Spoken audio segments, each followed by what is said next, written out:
at TNA, and I know I've got Palesa sitting right next to me here. So we've got one of these TNAs, and it's taking place in Umhlanga. Yeah. All right, so that's where it's actually a pre-recorded one. It's a pre-recorded one. It was pre-recorded yesterday, but Peter Ndoro had a beautiful discussion. Let's take a look at what came out of their discussion. A very good morning from Durban today. This is the scene for the latest in the series of New Age business briefings brought to you by the SABC. And today, very kindly sponsored by Transnet. And the focus today is on their pipelines division. Now, Transnet affects our lives in many, many ways across the entire group. But there's one area that perhaps we don't notice often or talk about often, and that's their pipelines division. 3,800 kilometers of pipelines, but just how does it affect us? Well, they're busy transporting the bulk of South Africa's petroleum, gas and jet fuels. And so at some point in our daily lives, these products are transported along their network. And to give us an idea of just the contribution and how vital they are to the economic system of South Africa, we've got a panel here that's going to help us unpack the story.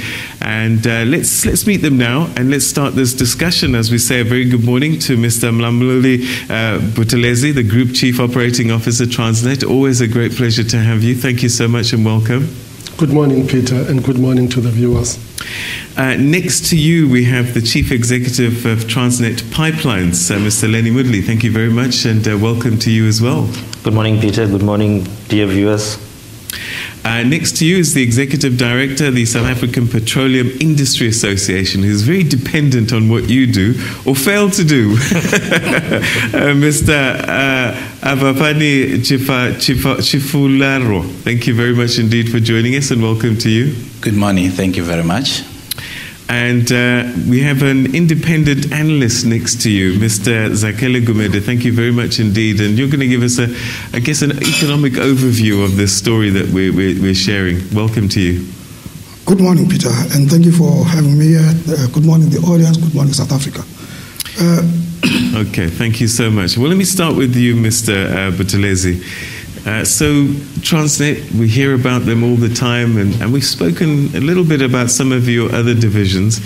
But in the logistics scenario, where does Transnet fit? I'm getting a sense now that actually the South African economy couldn't function without you.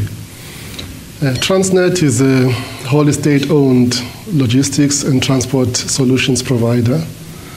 We are a focused logistics and transport solutions provider who is striving to offer an integrated, efficient, reliable, safe and cost-effective solutions. We have the 5 operating divisions, which is Transnet Port Terminals, Transnet National Ports Authority, Transnet Engineering, Transnet Freight Rail, as well as Transnet Pipelines, which we're here to discuss today. Right. It's a big operation. Yes. And as I said, South Africa can't function without Transnet, in a sense. Transnet can't function without South Africa. Okay, so that's how you want to put it, but we'll explore that a little bit more. Mr. Moodley, give us an overview of your pipelines division, because when I was looking at the statistics of just how much you move, over 3,800 kilometers of pipelines, that is enormous. Again, a vital cog in the economy of not just the petroleum industry, but the economy, I guess. Just as Mlamuli said, that we're one of the operating divisions. Just to give some sort of history of how we were constituted. The first pipeline was constructed in 1965. And since then, we've been fulfilling a very strategic role to the economy of the country, especially moving fuel from the coast to the inland area. We have, like you had indicated, 3,800 kilometers of pipeline. But that all was not put in place at once. It grew over the years as the need arose for the extension of the pipelines.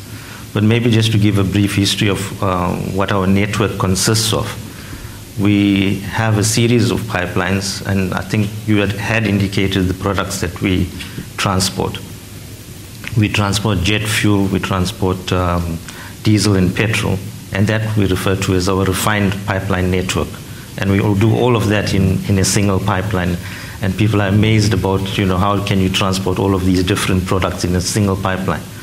We then do have a crude pipeline that the Natref refinery inland is solely dependent on.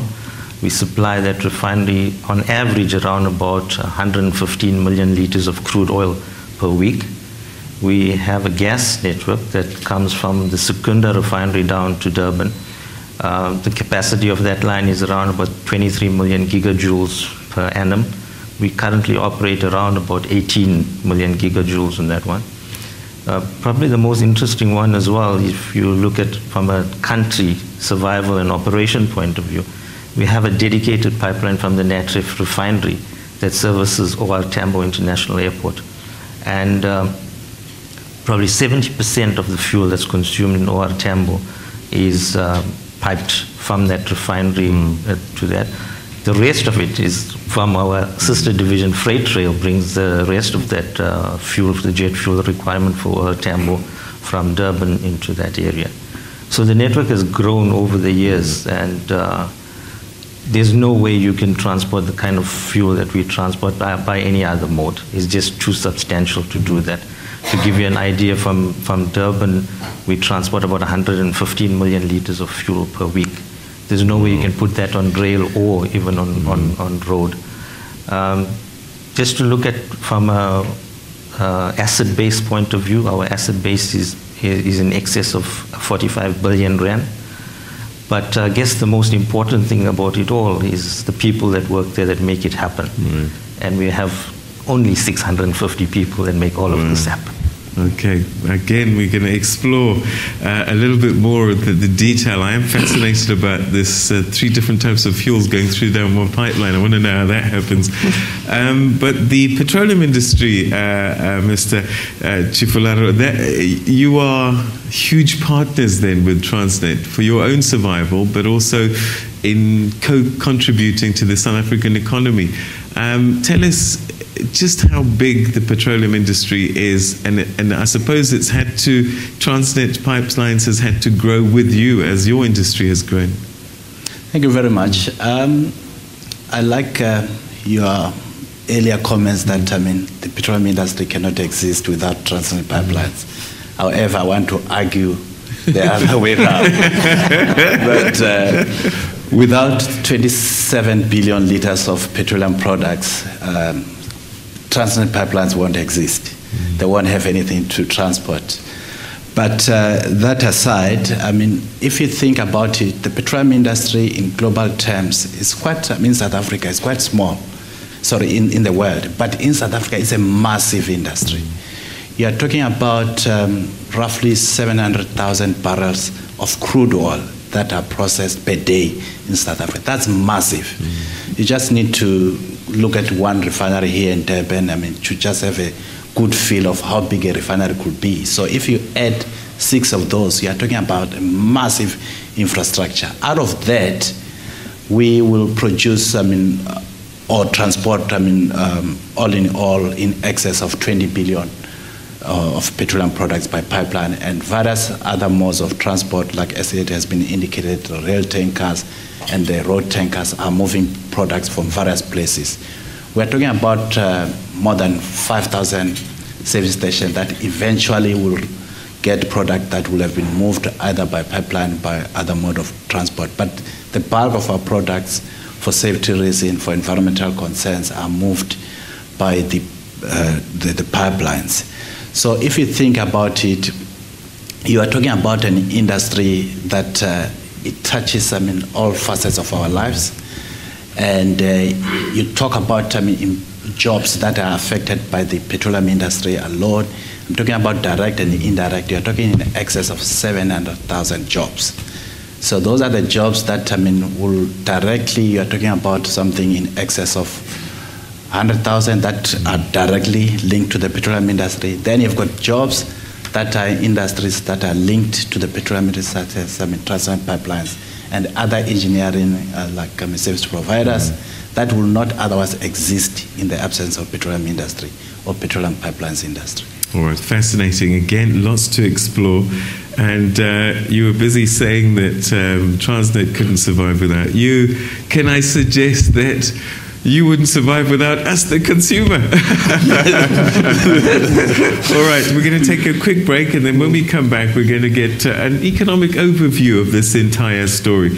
Stay with us. We'll be back right after this.